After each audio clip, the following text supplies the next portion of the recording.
Mesdames, Messieurs, bonjour. Très heureux de vous retrouver ici en direct de la Grande Halle de Cournon, donc dans le cadre du sommet de l'élevage de Clermont-Ferrand. Alors, on va poser la question, et la question est claire. Les politiques ont-ils coulé l'agriculture? C'est une vraie question. Et il faut se rappeler que Stéphane Le Foll a voulu se dédouaner des crises actuelles en disant « Mais attention, c'est pas lié uniquement à moi, ça a démarré bien avant. » Effectivement, les chiffres le montrent. Depuis le début des années 2000, nos productions ne cessent de décliner. Donc oui, de droite comme de gauche, effectivement, il y a un vrai problème. Est-ce que les politiques prennent suffisamment au sérieux l'agriculture? Ont-ils bien mesuré la dimension économique de l'agriculture?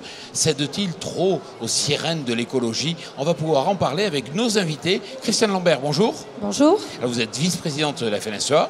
Et c'est à ce titre que vous intervenez ici. Serge Groire, bonjour. Bonjour. Vous êtes député du Loiret, donc vous représentez les Républicains. Et puis j'ai le plaisir d'accueillir Gilles Baréchal, bonjour. Bonjour. Alors là, ici, vous représentez FAR. FAR, ça signifie Forum des agriculteurs responsables, respectueux de l'environnement.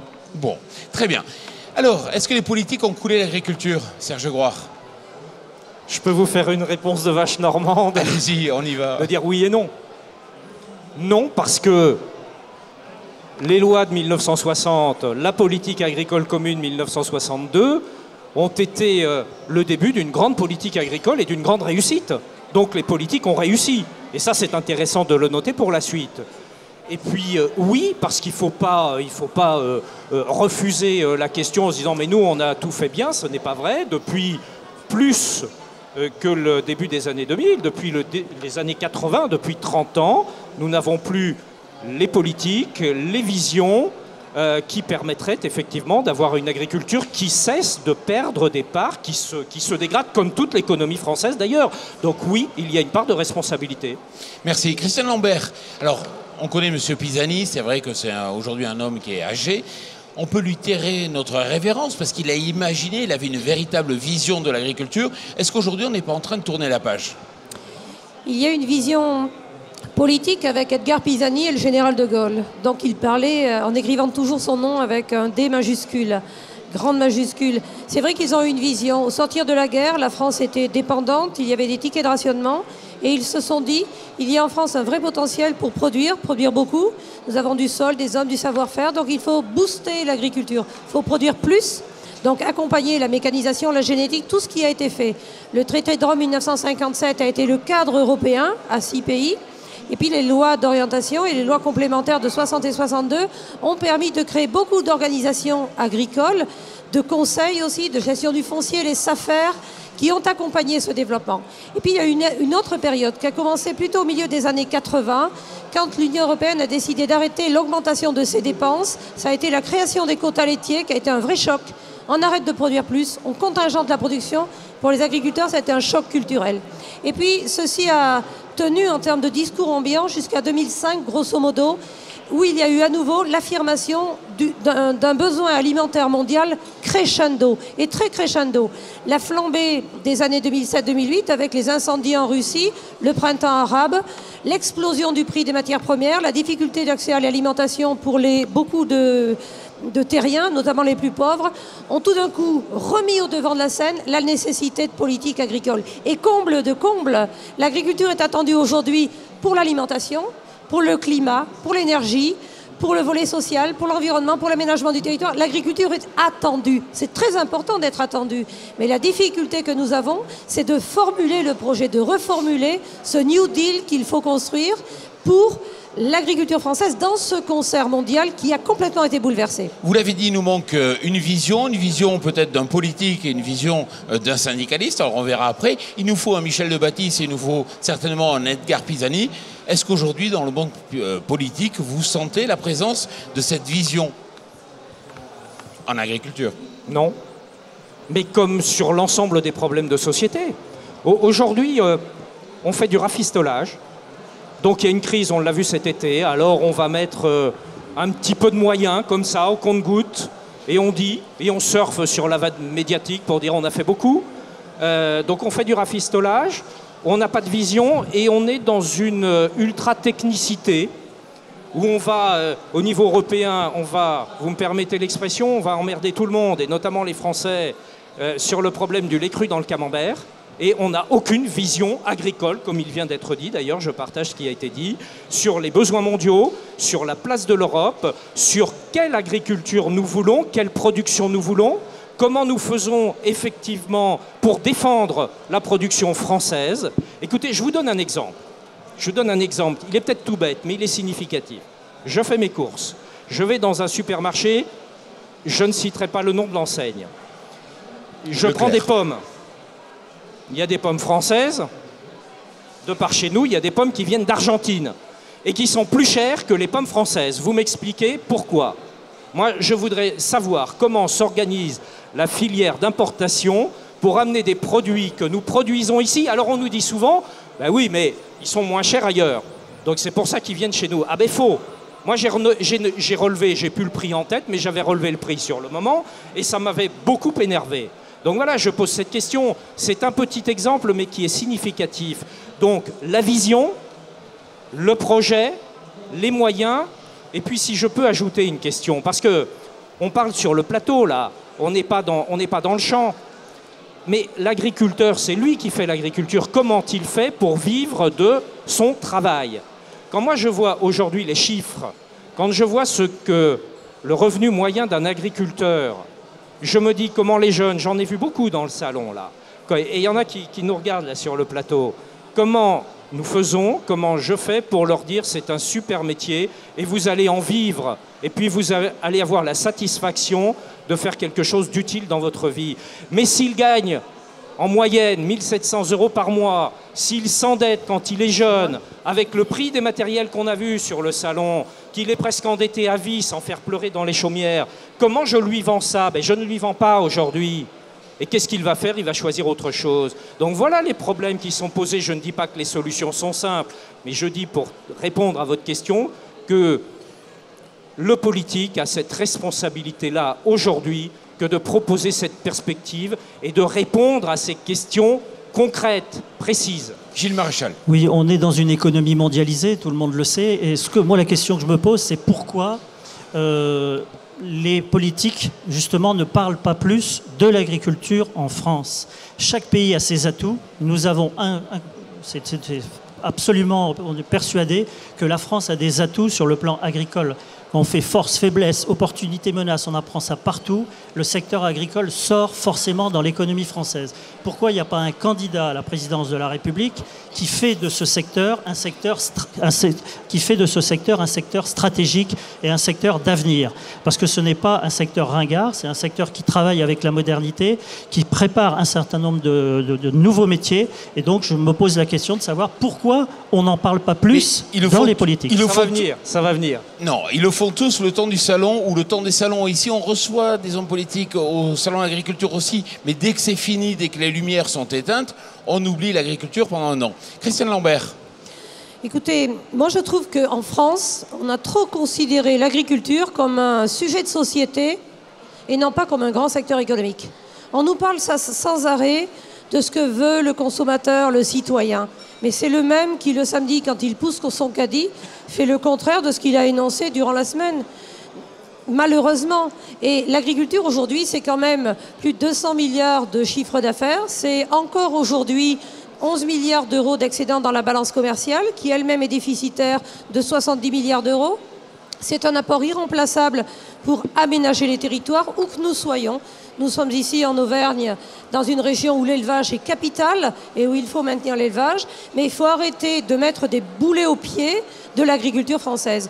Quand un agriculteur aujourd'hui veut déplacer une haie, je ne dis pas arracher une haie, déplacer une haie de 150 mètres de long, il faut qu'il demande une autorisation préfectorale. Rendez-vous compte, il y a une complexification, un enchevêtrement des règles et des normes, sans parler bien sûr du Code du travail qui en France est complexifié comme c'est inimaginable, un coût social en France qui plombe beaucoup d'industries agroalimentaires. Et qu'est-ce qu'on voit? Les exploitations qui ont le plus disparu sont les exploitations qui emploient de la main-d'œuvre. Maraîchage, pépinière, horticulture. Ces exploitations qui ont parfois 7, 8, 10, 20 emplois à l'hectare, qui sont remplacés par un hectare de blé, J'ai rien contre le blé, mais ça crée beaucoup moins d'emplois. Et où vont ces productions? Dans des pays où le coût du travail est beaucoup moins cher. Donc je ne dis pas qu'il faut baisser le SMIC, je dis qu'il faut penser autrement.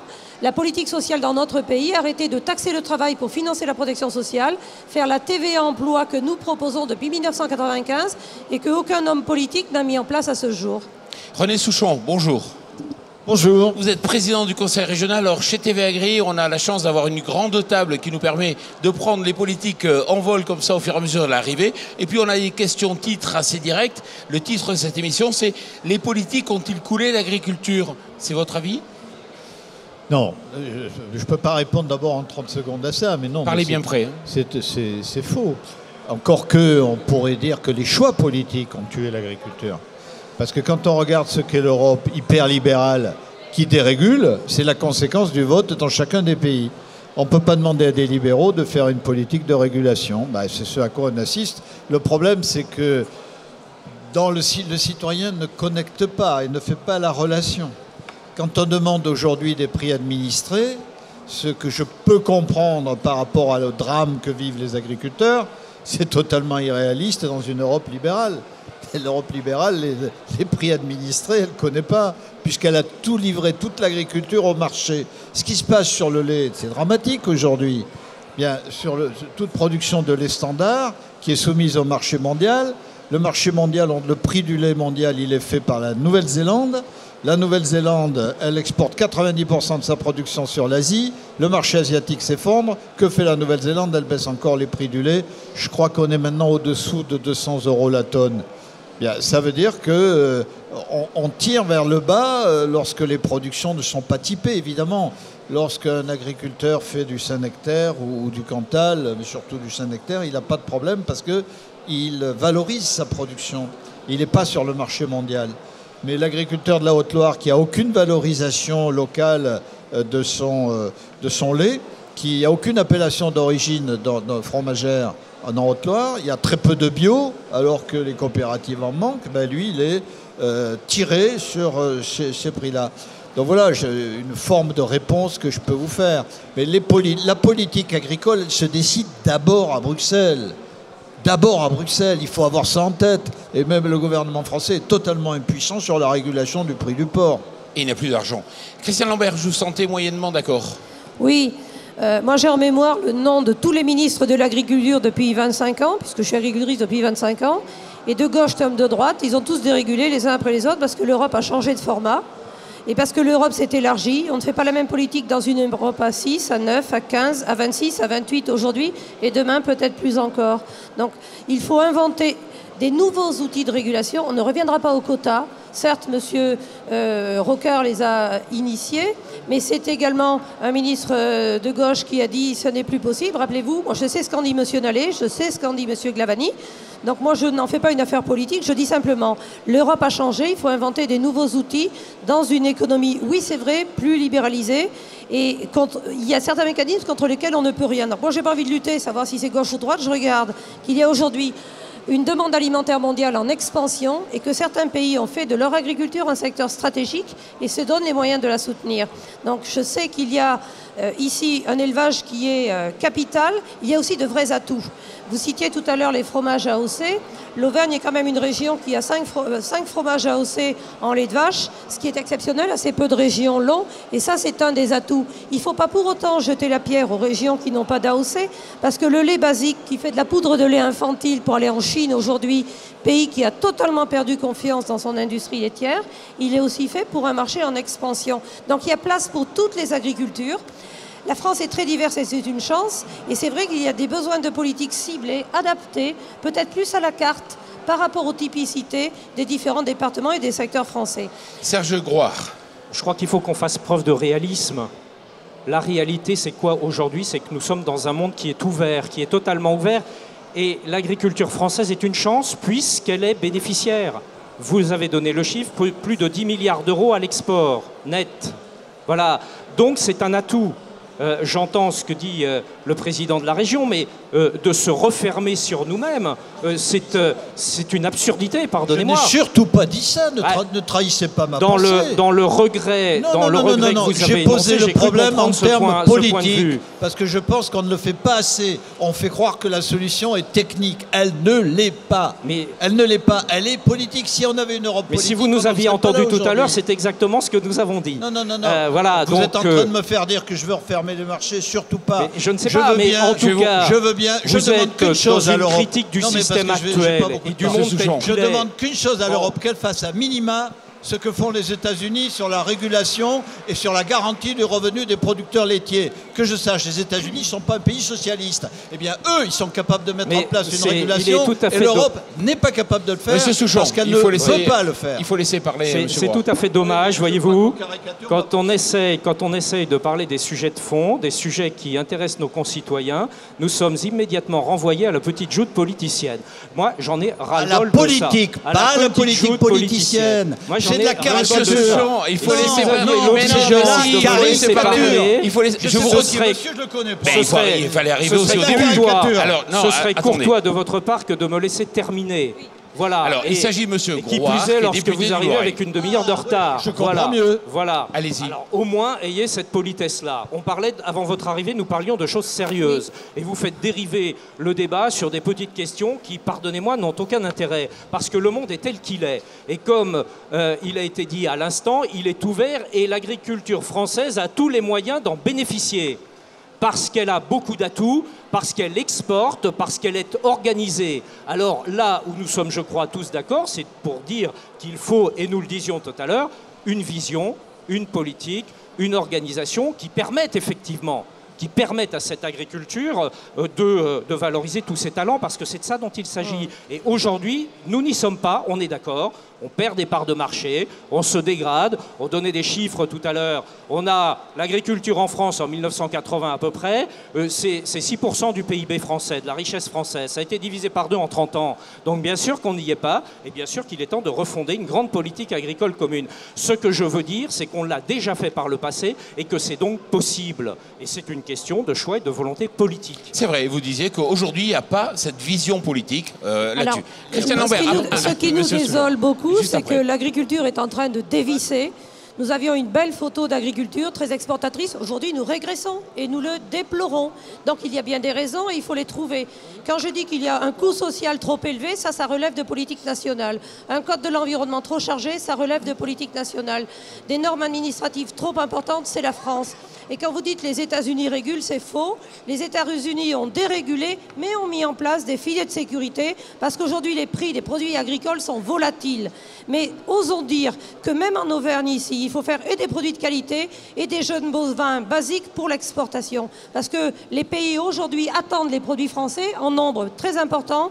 Il y a eu en France une diabolisation de l'exportation par certains courants de pensée, certains courants politiques, certains courants syndicaux qui nuisent encore aujourd'hui, qui se baladaient hier dans les couloirs en disant l'export on n'en veut pas. Ça nuit à l'agriculture française. Vous parlez fort, moi je peux parler fort aussi. Parce que ce métier, je le connais, je le défends depuis 30 ans et je suis atterrée de voir qu'on a autant régressé en matière d'agriculture dans notre pays et qu'aujourd'hui, l'agroécologie est présentée comme l'alpha et l'oméga qui ne réglera pas les problèmes économiques. Il y a des agriculteurs qui ont des problèmes de revenus et ce n'est pas la loi de M. Le Foll qui permettra de régler les problèmes. Monsieur Souchon. Oui, mais en fait, revenons aux fondamentaux, puisque c'est monsieur le député qui a voulu introduire ou pervertir mon propos. Je ne crois pas. Je vous dis une seule chose, c'est que c'est l'Europe qui fait la politique agricole. Et Mme Lambert le sait très bien.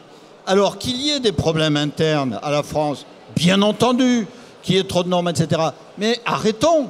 Parce que s'il y avait un pouvoir politique au niveau de l'Europe, on réglerait ce problème. Les producteurs de porc aujourd'hui, de quoi ils se plaignent? De la distorsion de concurrence avec l'Allemagne. Sociale. Eh bien, la moindre des Distorsion choses. sociale. Non, mais vous permettez? Oui. Il paraît que vous Madame Lambert. Je vous pose m'interrompiez une pas. question.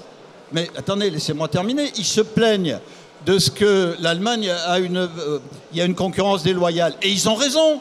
Mais c'est bien l'Europe qui décide enfin Non, des monsieur, conditions. ce n'est pas l'Europe, c'est une distorsion sociale sur le coût du travail.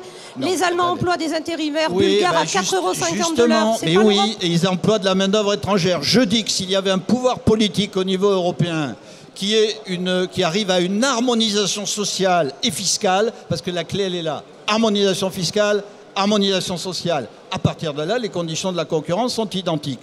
Aujourd'hui, elles ne sont pas identiques. Alors la France doit faire, bien sûr, ses efforts. Je pense qu'elle les fait. Monsieur Le Foll n'est pas un mauvais ministre de l'Agriculture. J'ai même tendance à penser qu'il en est plutôt un bon. Mais je sais qu'il ne peut pas régler les problèmes tant qu'on n'aura pas une autre vision de l'Europe. C'est pour ça qu'il faut que les agriculteurs comprennent que la solution, elle n'est pas dans le yaka, il faut que, et encore moins dans le repli de ce type sur l'Hexagone. Je n'ai jamais dit ça. Moi, je suis un Européen. Madame Lambert a à juste titre dit que c'est Michel Rocard qui avait mis en place les quotas laitiers, mais le 31 mars 1984, qui c'est qui était à côté de Michel Rocard à Bruxelles? C'est moi. C'est moi qui était secrétaire d'État à l'agriculture à l'époque et qui pris une part active à la négociation. Ça ne nous avait pas marqué, je suis Non, mais vous ne l'aviez pas remarqué, bien sûr, un secrétaire d'État, ça compte pas beaucoup. Mais il n'empêche que la régulation, nous l'avions mise en place à l'époque, et qu'aujourd'hui, il n'y en a plus. Et que si je prends le lait, c'est une catastrophe qui est en train de s'annoncer. Elle y est déjà. Et elle va s'accentuer encore. Et ce n'est pas la faute à M. Le Foll. Et ce n'est pas la faute à une prétendue loi qui sera insuffisante. Ce n'est pas la faute aux charges sociales excessives. C'est une absence totale de régulation sur un marché qui a besoin de l'être. Parce que les productions animales ne peuvent pas s'adapter à la concurrence. L'émission est presque finie. On va juste laisser la parole à Gilles Maréchal, qui a été ici présent et très sage dans cette émission, pour nous expliquer. Vous avez une démarche en fait de communication. C'est vrai qu'il y a eu des tensions, on a vu les agriculteurs dans la rue, et vous lancez une opération qui s'appelle Agri Demain. De quoi s'agit-il? Oui, on avait eu ce débat l'an dernier, je pense, sur la communication en agriculture. On avait fait le constat que la communication, je dirais par silo, était très bonne, c'est-à-dire qu'on parle bien du lait, on parle bien de la viande, les productions, mais il y avait une absence de transversalité sur la communication et notamment sur le métier d'agriculteur. Il est difficile aujourd'hui d'expliquer à un citadin ce qu'est le métier d'agriculteur. Pour autant, on a vu au moment des manifestations qu'il y avait un soutien extrêmement fort de la population vis-à-vis des agriculteurs. Par contre, les citadins ne comprennent pas bien ce qui se passe entre la production et ce qu'ils ont dans leur assiette. Notre ambition, avec 11 organisations, c'est effectivement de créer une plateforme de communication qui va voir le jour cet hiver, qui s'appelle #AgriDemain et qui a pour ambition d'expliquer, au cœur de cette campagne de communication, l'agriculteur, raconter des histoires, des métiers d'agriculteur. Donc je pense que vous en entendrez parler, bien sûr, ça va monter en puissance. Et j'en profite pour dire que ça va commencer, cette opération, par les agriculteurs eux-mêmes. On ne veut pas que ça soit une campagne qui descende du national vers le terrain, mais que ça remonte des agriculteurs eux-mêmes. Donc je lance un appel à tous les agriculteurs qui ont envie de communiquer, qui ont envie de dire « moi, mon métier, je le fais de telle et telle façon, je suis éleveur, je suis céréalier », et ils peuvent nous écrire à agridemain@outlook.fr. Et à ce moment-là, nous allons créer des ambassadeurs Agri-Demain pour aller expliquer partout comment l'agriculture évolue et pourquoi on considère que c'est un secteur d'avenir. Bon, M. Souchon a quitté la table, donc je ne peux pas le remercier. Christian Lambert, je vous remercie d'être présent. Gilles Maréchal aussi, puis M. Grouard aussi. Merci beaucoup. On se retrouve dans quelques minutes pour une nouvelle émission.